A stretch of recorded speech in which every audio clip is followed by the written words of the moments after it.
بسم اللہ الرحمن الرحیم۔ میں ہوں عارف حمید بٹی اور آپ دیکھ رہے ہیں عارف حمید بٹی یوٹیوب چینل۔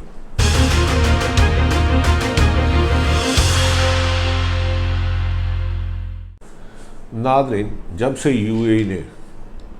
اسرائیل کو تسلیم کیا، پوری دنیا میں پاکستان کا نام سر فہرست آنے لگ پڑا ہے۔ موجودہ حالات میں ایسے لگ رہا ہے کہ آنے والے دنوں میں اسلامی ممالک کی قیادت پاکستان کرے گا۔ اس سلسلے میں پاکستان پر دباؤ بھی ڈالا گیا، اسرائیل کو تسلیم کرنے کے لیے دھمکیاں بھی دی گئیں، لالچ بھی دیا گیا، لیکن پاکستان کے وزیر اعظم اور پاک فوج نے اسرائیل کو تسلیم نہ کرنے کا واضح پیغام دے کر اسرائیل اور امریکہ کی سازش ناکام ہو گئی۔ کہا جا رہا ہے کہ اس سازش میں اسرائیل، امریکہ اور بھارت تھے۔ انہوں نے پاکستان کو تنہا کرنے کے لیے ایک سازش چلی کہ یو اے ای کے ساتھ مل کے کہ وہاں اسرائیل آ کے اربوں خربوں روپے کی انویسٹمنٹ کرے گا۔ اس مطالبات پر انہوں نے یو اے ای نے اسرائیل کو تسلیم کر لیا، جس کے بعد ترکی اور ایران اور پاکستان نے کھل کر اس بات کا اظہار کیا کہ نہ صرف ہم اسرائیل کو تسلیم کریں گے بلکہ فلسطینی کی آزادی کے لیے آخری خط تک جائیں گے، اور اس سلسلے میں نہ کوئی دباؤ قبول کیا جائے گا، نہ کوئی لالچ کیا جائے گی کسی بھی قیمت پر۔ ناظرین، اس سلسلے میں پہلے امریکہ نے سعودی صدر محمد بن سلمان کو استعمال کرنے کی کوشش کی۔ انہوں نے پچھلے دنوں شاہ محمود قریشی کی ایک بات پر ناراضگی کا اظہار کیا، لیکن شاہ محمود کی وہ گفتگو اچانک نہیں تھی۔ وہ کچھ عرصے سے دیکھ رہے تھے کہ سعودی عرب کا جھکاؤ امریکہ اور اسرائیل کی طرف بہت زیادہ ہوتا جا رہا ہے۔ ایک طرف ہمارا اور ان کا دوستی پرانی ہے، برادر اسلامی ممالک ہے، لیکن وہ امریکہ کے کہنے پہ انڈیا میں زیادہ انویسٹمنٹ کر رہا ہے، جس پر پاکستان نے بارہا سعودی اور اپنی دوستی کے جا کے انہیں یقین دہانی کرائی کہ سعودی عرب کے ہر برے وقت کے لیے پاکستان اپنی تمام قربانیاں دے گا، اپنا فرض ادا کرے گا، اور سعودی عرب کی زمین کی حفاظت پاکستان کے ذمہ ہوگی، جس کے لیے پاک فوج کے کچھ لوگ بھی وہاں بھیجیں گے۔ ناظرین، لیکن جیسے جیسے وقت گزرتا گیا، امریکن سازش ناکام ہوتی گئی۔ سامنے آ گئی کہ امریکہ چاہ رہا تھا کہ پاکستان کو اتنا دباؤ میں لائیں کہ وہ اسرائیل کو تسلیم کر لے، اور دوسرا پریشر یہ ڈال رہا تھا کہ آپ چین سے دور ہو جائیں، سی پیک کے خلاف کو چین سے الگ کر دیں۔ لیکن جب پاکستان کو یہ تمام حالات پتہ چلے تو انہوں نے اس میں پاکستان کے آرمی چیف قمر جاوید باجوہ نے جا کے واضح پالیسی بتائی کہ جس طرح آپ کو تمام ممالک سے آزادی ہے کس طرح کے تعلقات سفارتی رکھنے، اسی طرح پاکستان بھی اس کا حق رکھتا ہے کہ کون سے ملک کے ساتھ سفارتی سطح کو کس حد تک لے جانا ہے۔ تاہم انہوں نے اس موقع پر مقبوضہ کشمیر میں ہونے والے مظالم کا بھی ذکر کیا۔ انہوں نے کہا کہ نہ ہم فلسطین کے دنیا بھر میں کہیں بھی کسی مسلمان کے زیادتی ہوئی تو پاکستان اس ملک کے ساتھ کھڑا ہوگا۔ ان باتوں سے پاکستان کا مقام دنیا بھر میں بڑھتا گیا، اور بظاہر ایسا لگ رہا ہے کہ آنے والے دنوں میں پاکستان، ایران، ترکی اکٹھے مل کے ایک اسلامی بلاک بنائیں گے، جس میں مزید ممالک بھی آ رہے ہیں۔ سعودی عرب نے جب دیکھا کہ یو اے نے تسلیم کیا تو سعودی عرب سے عوام کی طرف سے ان پر بہت زیادہ دباؤ تھا کہ اسرائیل کو تسلیم نہ کیا جائے۔ سعودی عرب میں پہلے بھی کچھ بادشاہت کی وجہ سے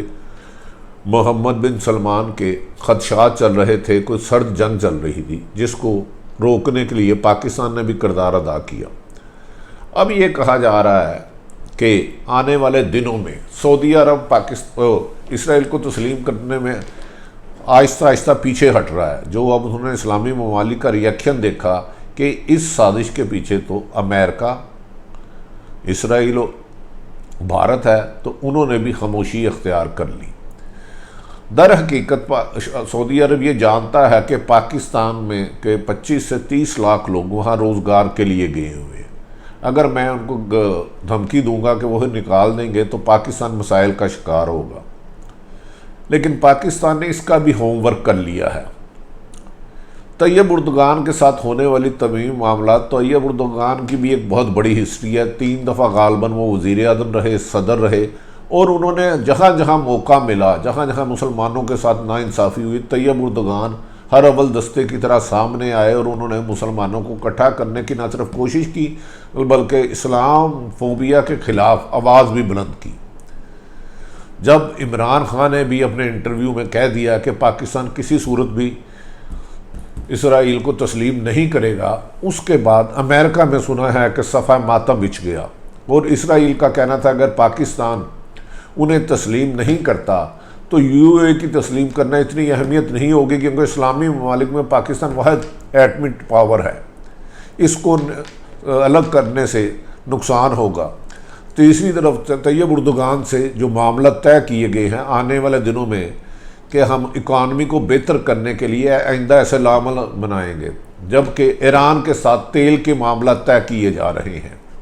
جو سعودیہ سے ہم تیل لیتے تھے، اس سلسلے میں ایران پاکستان کے ساتھ مشترکہ کارروائیاں کرے گا، جو دونوں ممالک ایک دوسرے کی ترقی کے لیے کام کریں گے۔ ناظرین، اس موقع پر طیب اردگان کا رول بہت اہم ہو گیا ہے۔ انہوں نے اپنی عوام، اپنے لوگوں اور اپنے دوستوں کو یہ یقین دہانی کرا دی ہے کہ ترکی کسی بھی قیمت پر اسرائیل کی موساد کی سازشوں کو کامیاب نہیں ہونے دے گا، اور وہ اسلامی ممالکوں کو اکٹھا کر کے ایک بلاک بنا کر جو اسلام مخالف قوتیں ہیں ان کو کچلنے کے لیے پوری طرح کی کوشش کریں گے۔ اس سلسلے میں طیب اردگان نے مقبوضہ کشمیر میں ہونے والے مظالم کا بھی ذکر کیا کہ ادھر تو دنیا کی نظریں نہیں پڑی۔ دوسری طرف بھارت نے جب 3-4 جگہوں سے اس کو ناکامی ہوئی اس اسلامی ممالک کو لڑانے میں، اس نے دنیا کی توجہ مقبوضہ کشمیر سے ہٹانے کے لیے جہاں انسانی حقوق کی خلاف ورزیاں کی جا رہی ہیں، ایک جعلی پروپیگنڈا سی پیک پہ شروع کر دیا کہ پاکستان نے سی پیک کا کام روک دیا ہے، جس کی بھی بعد جنرل عاصم سلیم باجوہ کا بیان آیا کہ کام پہلے سے زیادہ تیزی کے ساتھ تیار کیا جا رہا ہے اور بہت جلد سی پیک کا جو اصل مقصد ہے گوادر پورٹ اس پہ مکمل کر لیا جائے گا۔ ناظرین، 2 دن پہلے ہمارے وزیر خارجہ شاہ محمود قریشی بھی ایران چین کا دورہ کیا۔ وہاں کہا جا رہا ہے کہ اگر سعودی عرب کوئی بہت زیادہ دباؤ ڈالے گا تو چین اس سلسلے میں جو پاکستان نے ان کے ساتھ واپس کرنی ہے اس میں ہر ممکن مدد کرے گا، اور سی پیک کو دونوں نے فیصلہ کیا ہے کہ اس میں جو رکاوٹیں ہیں اس کو دور کر کے اس پروجیکٹ کو مکمل کیا جائے گا۔ اس پروجیکٹ کے مکمل ہونے سے پاکستان کی اکانومی صورتحال یقیناً اوپر آنی شروع ہو جائے گی۔ اس وزٹ میں انہوں نے شاہ محمود قریشی نے یہ بھی کہا کہ آپ سی پیک میں زیادہ سے زیادہ پاکستانی عوام کو جابز، نوکریوں اور بزنس کرنے کی انوائرمنٹ پیدا کریں، جس پر چین نے یقین دہانی کرائی کہ پاکستانی قوم کو، پاکستانی عوام کو ترجیح دی جائے گی، وہاں کے لوگوں کو زیادہ امپلائی بنایا جائے گا۔ تو اب آنے والے دنوں میں اسرائیل کی ناکامی کے بعد مسلم امہ کی قیادت پاکستان کے پاس الحمدللہ آ رہی ہے، جس کے بعد پاکستان بھارت کو بھرپور جواب دینے کی پوزیشن میں بھی ہے، اور جبکہ کوئی بھی اسلامی ممالک جسے اسرائیل یا امریکہ ناکام کرنا چاہتا ہے، ایون کہ پاکستان اس سلسلے میں افغانستان سے بھی تعلقات بہت اچھے کر رہا ہے۔ کہا جا رہا ہے کہ آنے والے دنوں میں افغانستان بھی پاکستان کے بلاک میں آ جائے گا۔ ادھر سی پیک کمپلیٹ ہو جاتا ہے، ایران، پاکستان، ترکی، ملیشیا یہ ممالک اکٹھے ہو جاتے ہیں تو بھارت کی مشکلات میں نہ صرف اضافہ ہوگا بلکہ اس کے لیے خطرات بھی بڑھتے جائیں گے۔ پاکستان کی اس بہتر حکمت عملی کی وجہ سے کہا جا رہا ہے کہ اسرائیل نے جو یو اے کو کہا تھا کہ میں کھربوں ڈالر کی انویسٹمنٹ کروں گا، وہ بھی سوچ بچار میں پڑ گئے ہیں، کیونکہ وہاں یو اے اور سعودیہ کہ ایک تو بادشاہت ہے، وہاں اختلاف رائے کی اتنی لوگ ہمت نہیں کرتے، لیکن وہ عوام سخت اس کے خلاف ہے کہ کسی بھی قیمت پر اسرائیل کو تسلیم نہیں کری جائے گا۔ عوام کی رائے جو سعودیہ کے لوگ ہیں اور یو اے کے لوگ ہیں وہ اسرائیل کو تسلیم کرنے کے خلاف اس کا باتوں کا اظہار کر رہے ہیں، جہاں ان کی بادشاہت کو بھی یہ رپورٹیں مل رہی ہیں کہ اگر اسرائیل کے ساتھ کھل کے چلے تو ان کے ملک میں اندر سے کوئی آوازیں زیادہ بلند ہوگی اور جس سے ان کا امن تباہ ہوگا۔ ناظرین، ہمیں یہ بھی کہنے میں اب کوئی حرج نہیں کہ اگر پاکستان نے اپنی اکانومی صورتحال بہتر کر لی، آپس میں اختلافات ختم کر کے چائنا کے ساتھ جو سی پیک ہے اس کو مکمل کر لیا، تو آنے والے دنوں میں پاکستان مسلم امہ کو لیڈ کرے گا، سربراہی کرے گا، اور یہی ان کی پاکستان کے ہاتھ مسلم ممالک کی لیڈ اسرائیل، بھارت اور امریکہ کی ناکامی ہوگی۔ اس سلسلے میں عسکری قیادت کے متعدد اجلاس ہوئے، جنہوں نے اپنے موجودہ حالات پر غور کرتے ہوئے کہا مقبوضہ کشمیر میں بھارت کے ظلم و ستم، فلسطین میں اسرائیل کے ظلم و ستم کے خلاف آواز کو سفارتی سطح پر زیادہ بلند کیا جائے گا، اور اکانومی چین کے ساتھ مل کے بہتر کرنے کی تمام کوششیں کی جائیں گی۔